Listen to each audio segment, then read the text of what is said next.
Okay, so this last week I wrapped up the track and field season. It was better than I could have ever expected. Let me give you some background. I specialize in the high jump and in the long jump. If I could do pole vault too, I would have done it, but our region doesn't have it. But as an accountability coach, I've spent the last 4 years working with athletes on their mindset as more of the 60% focus and physically on the 40%. To be completely honest, 40% of physical is super easy. In fact, a lot of us who have aspirations of getting in shape, losing weight or eating better or going to bed on time or having morning schedules, it's tough, but the hardest part about the physical isn't actually the physical at all. It's the mental. And I know it's hard to accept and it's hard to understand at first. I know we have a person in the back who totally validates that and all of his focus and what he's done to lose 80 pounds in weight and whatnot. But before I get into that, I just wanted to share that really, truthfully, the mindset is everything you need. Well, this year I had the opportunity to become the head coach of the Wasatch Track and Field program for the men's side, but I coach everybody. And because of that, we weren't given really much options.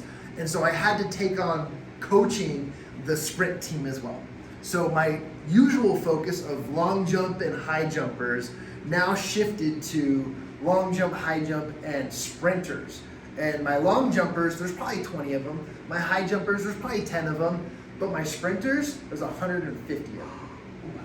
And out of that 150, I had to literally stay till 5:30, 6 p.m. every day at the track, making sure I got everyone focused in on. Because my style of coaching is a little bit different. I threw out the whistle a long time ago. There is no whistle in my coaching. In fact, I don't really yell at all.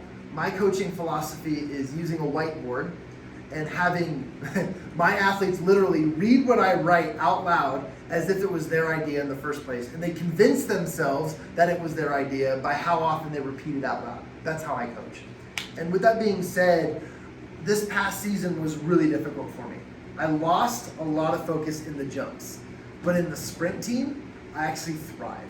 This year marks the year that our school broke 9 individual school records, completely re-changing the whiteboard that was once chalked in of over 100 years worth of records on that board. Wiped out, clean, gone. All titled 2022. 9 different records. We had a state champion this year. I'm coaching an athlete who is nationally ranked in the 400. And she is a junior, she's young, but it came down to the last week. And I told you guys my story about my high jumper a few years ago. Well, the story continues. And actually, can I just tell you this? Because I think it's important you guys to know, and I want to be vulnerable with you guys right now. I also experience moments where I don't believe in myself. I also experience times when I feel like I'm not living in the right person's skin. I also have that imposter syndrome at times. And a week before the state championships, I felt that imposter. I said, look, it was a few years ago, my high jumper, she won the championship, but I don't have that anymore. It's not gonna happen this year. I've been divided, I've been pulled in so many directions. And I didn't believe that I was myself. But I still proceeded with the things that I believed in, despite what I was feeling in the moment. So when you guys are in that moment of pity, despair, and sadness, you can still feel that. We've all heard the phrase, it's okay to not be okay, right? Yeah. We've heard that before. And if you know that it's okay to not be okay, you can still, you are empowered, but yet you are also obliged to have the feelings that you have. It is your God-given right to feel what you are feeling now. If you bury those feelings, it can cause more problems down the road. So, we proceed to the last week. This is last week. And on Monday, I told the team, I said, look, you're gonna do your training, but today, we are going to do mindset meditation. I took them into the weight room We turned off all the lights. I turned on one of my favorite songs. It's an ambient, kind of lo-fi type music. Anyways, and I take them through this meditation.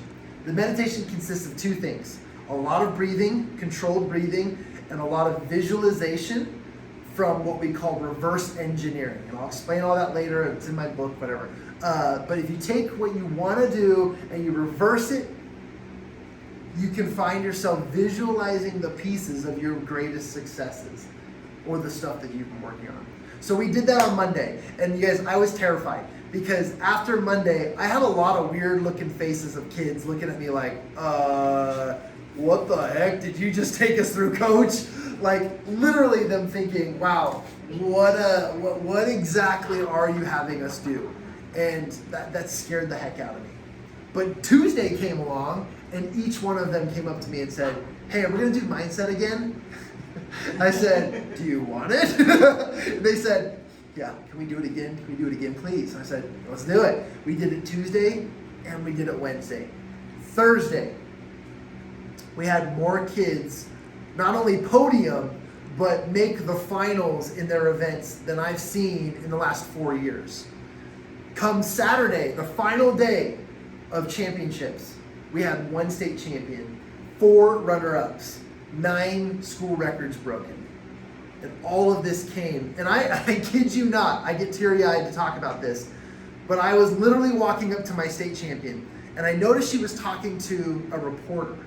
She was talking to somebody in the news. And I'll take a quick break for a second. Come on in, guys. Come on in.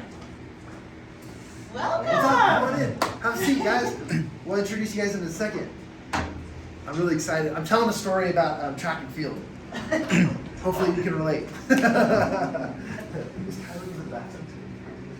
Okay, cool. So I'll continue. So Saturday comes around.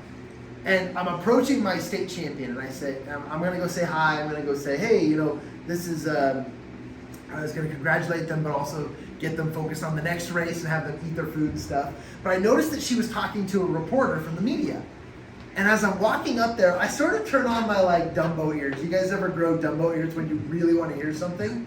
Okay, Dumbo ears means you listen more than you've ever listened before. And so when I'm approaching my athlete, I can hear her talking to this reporter, and she says, the thing that made the difference in my performance this week was my high school coach had me do some mindset training, and it completely tore away my fears and the things that I was so stressed out about for my race. She said this to the reporter. I didn't even know. I'm walking by, I'm like, I'm going to just keep walking. Right? So I'm listening, and she says this to the reporter. And I said, oh my gosh, all those feelings I had a week ago where I felt like an imposter. I didn't feel like I was in my own skin. I thought that my whole spiel and experience that I tell you guys regularly a few years ago was non-existent. But I reconfirmed in my mind through somebody else that what I did was exactly what those kids needed, and as a result, 9 school records broken, 1 champion, 4 runner-ups, and so much more.